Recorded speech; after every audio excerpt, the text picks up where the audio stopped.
Gusto mo bang siya na naman ang iiyak para sa iyo at magmamakaawa at magdudusa?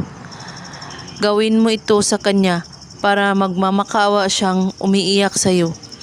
Mga kailangan sa ritual na ito: panulat, papel, buti at onion. Isulat mo sa papel ang pangalan niya at apelyido. At sa likod ng inyong papel, isulat mo ito ng 3 beses. Iiyak ka at magmamakaawa ka sa akin. 3 times mo ito isusulat. At pagkatapos, tupiin mo ito hanggat ito ay maliit. At ilagay mo ito sa buti. At hiwain mo ang onion.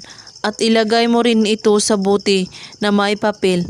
At pagkatapos, takpan mo ito at i-shake mo. At banggitin mo ang hiling na iiyak ka at magmamakaawa ka sa akin. 3 times mo ito babanggitin. At pagkatapos, ilagay mo ito sa ibabaw ng inyong cabinet or sa inyong kwarto. At kailangan walang makakakita nito o makakaalam. Gawin mo ito kahit anong oras at araw, basta't buo ang inyong paniniwala sa paggawa at walang pagdadalawang isip at laging positibo sa ginagawa. At saka mo ito kunin kapag ito ay tumalab na at itapon mo ito at magugulat ka na lang sa magiging resulta nito. At kung may katanungan po kayo ay magko-comment lang po sa ibaba.